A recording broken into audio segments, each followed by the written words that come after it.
Election Day is just under 2 weeks away. This year, voters in North Dakota will decide if they want term limits for elected lawmakers. And this week, more state leaders are encouraging voters to say no to that plan. And that includes Senate Majority Leader Rich Wardner. KX News' Kiara Brown has more.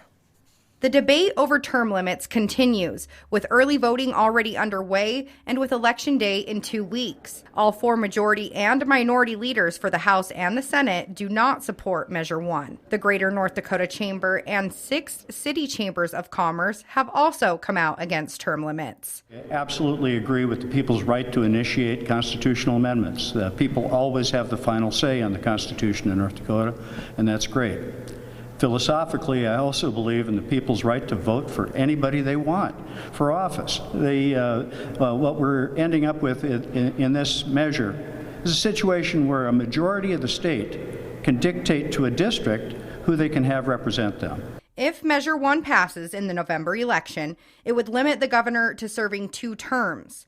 It would limit state legislators to serving 8 years in the state House and 8 years in the state Senate, which is a key concern for groups opposing Measure 1. 8 years is not enough time. In 8 years, you have been in session less than 1 year. It takes time to understand the intricacies of our legislature, and so that's for that reason the leadership of the Democratic Nonpartisan League urges a no vote on this measure. But some groups are still pushing for the measure to be passed.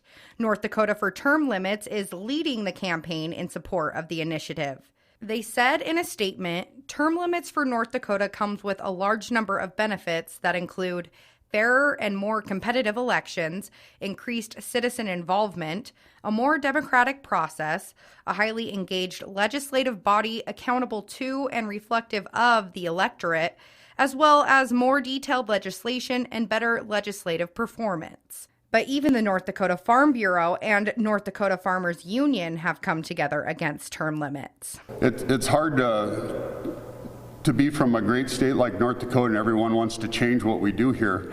We do a lot of things really good, and we hate to see out-of-state interests coming in all the time trying to change the way we do things. It pays to have a steady hand in the legislature and in government, and we have that. So please, we're here to urge you to vote no on Measure 1 so we don't bring some of the problems that we're seeing outside of North Dakota into our state. If the measure is passed, it will be applied to the winners of the next series of elections. For KX News in Minot, I'm Kiara Brown. Right now, 15 states have term limits on state legislators. In 36 states, governors are subject to some type of term limit.